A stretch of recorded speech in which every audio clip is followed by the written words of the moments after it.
खुलुमबाय गोजोन फुंबिलिनि बयनिसिमबो गाहाम हामलायनायखौ जासिहरनाय थाबाय आं सिबि रानी ब्रह्म नोंथांमोनखौ एसबी बड' निउज चेनेलाव गासैखौबो बरायबावनाय थाबाय नोंथांमोननि थाखाय आं गोदान मोनसे भिडिअ लानानै फैबावबाय अन्नानै भिडिअखौ जोबजासिम नायलांदो सोरखारनिसिम सोंथि थारैनो सोरखारा फरायसाफोरजों मा खालामनो सानदों फरायसाफोरनि जिउजों गेलेनो सानदों नामा सोरखारा जोंनि रायजोनि गोबां फरायसालिफोराव सासेल' फोरोंगिरि थानायखौ जों खौरां मोनबोदों नाथाय फोरोंगिरि गैयालासेबो फरायसालि सोलिनाय नोंथांमोनहा खोनादोंना जोंनि आसाम रायजो जेराव सोलोंथाइखौ गोनांथि होनाय जायो बे रायजोआव फोरोंगिरि गैयालासेबो फरायसालिया सोलियो नंगौ बेनि फोरमान होदों रङियानि गंसे फरायसालिया रङियानि भातकुसियाव थानाय 79 नं भातकुसि गुदि फरायसालि जायखौ 1958 मायथाइयावनो गायसननाय जादोंमोन बे फरायसालियाव थांनाय 5-6 दाननिफ्रायनो फुल फ्लेजेड सासेबो फोरोंगिरि गैया सिगांनि समाव सानै फोरोंगिरि दंमोन बेनि मादाव सासेया ट्रेन्सफार जालांबाय आरो गुबुन सासेया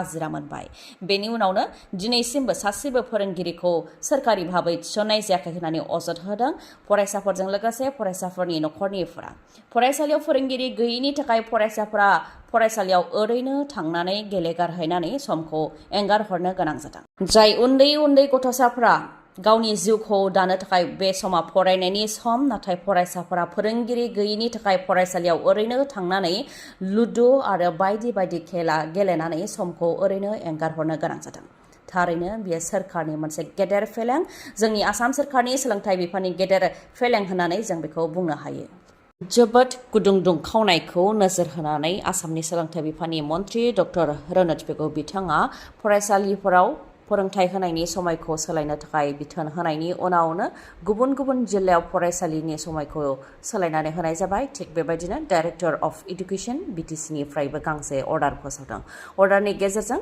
बिटिसिनि सिङाव थानाय गासैबो सोरखारि नङै आरो प्रभिन्सियेलाइज्ड फरायसालिफोरनि समायखौ सोलायनानै होनाय जाबाय जेरै एलपि स्कुलनिया फुंनि 7:30 बाजिनिफ्राय जागायनानै 11:30 बाजिसिम थागोन एमइ स्कुलनिया फुंनि 7:30 रिंगायाव जागायनानै सानजौफु 2 रिंगासिम थागोन आरो हायर सेकेन्डारि स्कुलनिया फुंनि 7:30 रिंगायाव जागायनानै सानजौफु 12:30 बाजिसिम थागोन थाखो खथानि बायजोआव जाहाथे जेबो एक्टिभिटि खालामा बा लाया बेनि थाखाय बिथोन होदों लोगोसे फुंनि आरज गाबनायखौ जाहाथे थाखो खथानि सिङावनो नङाब्ला सायायाव बानायो बेनि थाखायबो बिथोन होदों आरो दै लोंनो थाखाय खेबथाम नङाबा खेबब्रै जाहाथे बेल दामनानै होयो फरायसालियाव जाहाथे नांगौ बायदि लोंनाय दैनि राहा खालामनानै होयो फेनफोरा जाहाथे बाहायजानाय थासारियाव थायो थाखो खथायाव जाहाथे नांगौ बायदि भेन्टिलेसन थायो बेनि थाखाय बिथोन होदों फरायसालिनि सम सोलायनाया बिटिआरआव 16 जुनसिम थागोन बिटिआरनि अनगायैबो रायजोनि गुबुन जिल्लायावबो फरायसालिनि समखौ सोलायबाय बोथोरखौ नायनानै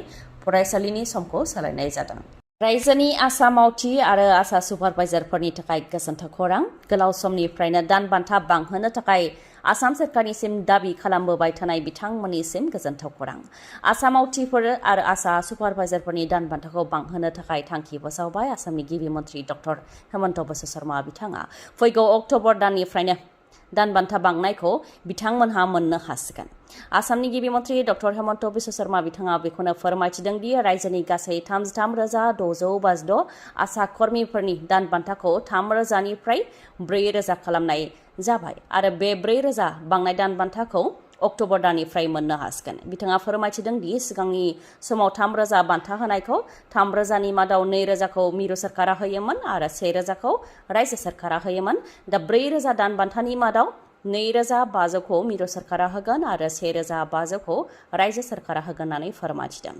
आसा सुपारभाइजारफोरनि बेलायावबो रायजोनि 2,275 आसा सुपारभाइजारफोरा 9,000 दान बान्था लागासिनो दंमोन दा बिथांमोननि दान बान्थाखौबो 1,200 रां बांहोनाय जाबाय गासै बिथांमोनहा दानफायाव 10,200 रां मोननो हासिगोन आरो अक्ट'बर दाननिफ्रायनो 10,200 बे दान बान्थाखौ मोननो हागोन होननानै फोरमायथिदों डक्टर हेमन्त बिश्व शर्मा बिथाङा मा महर लागोन बिटिसि बिसायख'थिया सेप्तेम्बर दानाव बिटिसि बिसायख'थि खुंजागोन सोरनि आखायाव थांगोन बिटिसिनि गोहोआ बिटिसिनि गोहोखौ आखायाव लानो थाखाय थाग थियारि जादोंसै राजखान्थि दोलोफ्रा थिग बेबायदिनो मावथि आरो दैदेनगिरिफ्राबो दोलो सोलायनो हमदोंसै।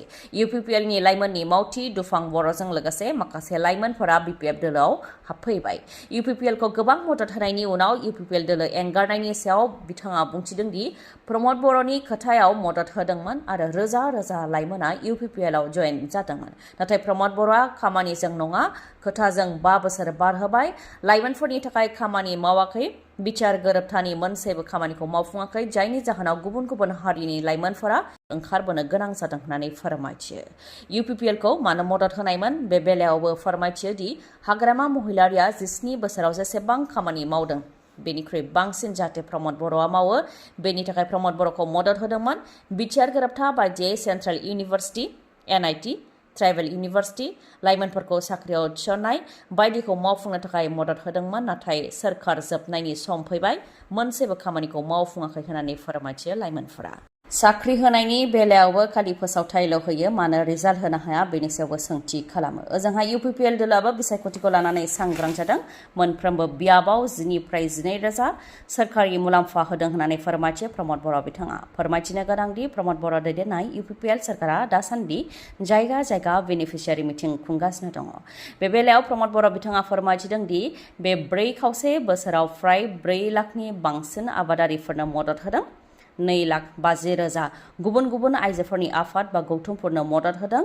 लाइमोनफोरनो गुबुन गुबुन बिथांखि होदों। बेफोरो मोजाङै मावफुंजादोंना जायाखै बेखौ खौरां लानाया सोरखारनि बिबान होननानै फोरमायथियो प्रमद बर' बिथाङा। लोगोसे फोरमायथिबावदों दि मोनजि काउन्सिलनि मादाव BTC आ गिबिसिन काउन्सिल जाय गुबुन गुबुन खामानि मावदों, जेरै लेन्ड डकुमेन्टखौ डिजिटाइजेसन खालामदों, साख्रिखौ ट्रेन्सपारेन्ट खालामदों, सोलोंथाइ बिथिङाव गोबां जौगानाय लाबोदों, 3,23,000 नखरनो हानि जेंना सुस्रांदों आरो 47,000 न' गैजायै नखरनो हा होनो थांगासिनो दङ होननानै फोरमायथियो प्रमद बर' बिथाङा।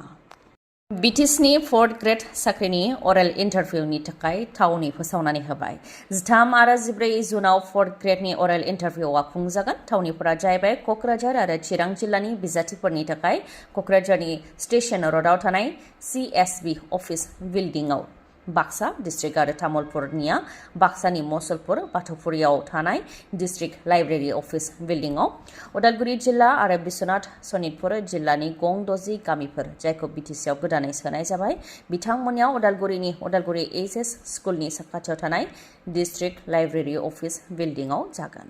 अरेल इन्टारभिउनि कल लेटारखौ CSBनि अफिसियेल वेबसाइटआव आपल'ड खालामनाय जाखाबाय। सोरबा बिजाथिफोरा दासिमबो जुदि कल लेटारखौ डाउनल'ड खालामनानै लायाखैबा अफिसियेल वेबसाइट centralselectionboard.com आव थांनानै डाउनल'ड खालामहैनो हागोन। बायजोनिफ्राय फैनाय कम्पानिनि बायजोनि मेनेजारनि गाज्रि गाग्लोबनायनि जाहोनाव सासे ट्राइबेल सुबुङा जिउ खोमानो गोनां जादों आरो गुबुन 3 गाज्रियै जोखोम जानो गोनां जादों। आसाम आरो मेघालय सीमा बर्निहाटआव थानाय GM कक उद्योग अदेबानि इन्डास्ट्रियाव जादों। बे जाथाया उद्योगनि मेनेजारनि गाज्रियै बुग्लिनायाव सासे ट्राइबेल सुबुङा जिउ खोमानो गोनां जादों आरो 3 गाज्रियै जोखोम जानो गोनां जादों। जाथायखौ लानानै बर'फोरजों लोगोसे गुबुन गुबुन ट्राइबेल हारिनि सुबुंफोरा गोख्रोङै धरना होदों आरो दायनिगिरिखौ जाहाथे जिउ जोबजासे जेलनि साजा फोसावो बेनि थाखाय दाबि दैखांदों। लोगोसेनो फेक्टरिखौ अरायसमनि थाखाय बन्द खालामनांगौनि थाखायबो दाबि दैखांदों। दा फेक्टरिनि दरजाखौ ताला मारिनानै दोननायजों लोगोसे गुबै गेटनि लामाखौबो JCBजों गोथौ हाखर जावनानै दोनदों। Greater Guwahati Karbi students association, tribal संघ सनापुर, कार्बि छात्र सन्था आरो गुबुन गुबुन आफादनि दैदेननायाव गोख्रोङै धरना होनाय हाबाफारि बानजायदों। बायजो रायजोनिफ्राय फैनाय कम्पानिनि बायजोनि मेनेजारआ बेबायदि इनाय गाग्लोबनायखौ लानानै खुद्रिदों। नंखाय फिसा गोरोन्थिनि थाखायनो ट्राइबेल सुबुंफोरनि सायाव बेबायदि हाराहास्ति खालामनायखौ लानानै खुद्रिदों बिथांमोनहा फोरमायथिनाय बायदिब्ला बे उद्योगआव बांसिनै ट्राइबेल सुबुंफ्रा लेबार हिसाबै खामानि मावो, नाथाय नंखाय फिसा गोरोन्थिनि थाखायनो मेनेजारआ गासै 15 मावसुमाफोरखौ खथानि सिङाव बन्द खालामनानै बुग्लिदों, जायजों सासेया जिउ खोमानो गोनां जादों आरो 3 गाज्रियै जोखोम जानो गोनां जादों होननानै फोरमायथिदों। बेनिखायनो बे GM कक उद्योगखौ अरायनि थाखाय बन्द खालामनांगौनि दाबि खालामदों आरो गुबुननिफ्राय फैनानै ट्राइबेल सुबुंफोरखौ बेबायदि हाराहास्ति खालामफैनो रावहाबो मोन्थाय गैया होननानै गोख्रोङै दाबि खालामदों बिथांमोनहा। फरायसाफोरनिफ्राय रां लानायनि दायाव सासे प्रिन्सिपालखौ सासपेन्ड खालामनाय जाबाय। बाक्सानि ओनसोलि HS स्कुलनि प्रिन्सिपाल सचिन्द्र खटानियारखौ सासपेन्ड खालामनाय जाबाय। Inspector of school Baksa district सार्कलनिफ्राय गांसे अर्डारनि गेजेरजों बेखौ फोसावदों। दा आसाम सार्भिस रुल्स 1964 नि सायाव बिथा खालामनानै प्रिन्सिपाल सचिन्द्र खटानियारखौ सासपेन्ड खालामनाय जादों। फरायसाफोरनो सार्टिफिकेट होनायनि मुङाव फरायसाफोरनिफ्राय 100 राङै लानायखौ फरायसाफ्रा अजद होदोंमोन। फरायसाफोरनिफ्राय रां लानायखौ लानानै प्रिन्सिपाल सचिन्द्र खटानियारनो सकस नटिसबो हरनाय जादोंमोन, नाथाय नांगौ बायदि फिननाय होनो हायाखै होननानै अर्डारनि गेजेरजों फोरमायथिदों। बेनिखायनो दा प्रिन्सिपाल सचिन्द्र खटानियारखौ सासपेन्ड खालामनाय जाबाय। 22 जुननिफ्राय जागोन अम्बुबासि मेला, जायखौ आमथिसुवा होननानैबो बुंनाय जायो। कामाख्या थानसालियाव फैगौ 22 जुननिफ्राय अम्बुबासि मेला जागोन। 4 साननि थाखाय कामाख्या थानसालिनि गुबै दरजाया बन्द थागोन। 26 जुनाव फिन दरजाखौ बेखेवफिननानै होगोन आरो लाख लाख सिबियारिफोरखौ बरायनो थाखाय अथ'रिटिया थाग-थियारि जादों होननानै फोरमायथिदों। सिबियारिफोरा नार्सारिनिफ्राय मन्दिरसिम थाबायनानै थांनो नांगोन। सेन्देल जुथा गानालासे 3.25 किल'मिटार जानथायसिम थाबायनानै थांनो नांगोन आरो 26 आरो 27 जुनाव रावबो भिआइपि आरो भिभिआइपि पास मोननाय नङा होननानै फोरमायथिदों अथ'रिटिनिफ्राय।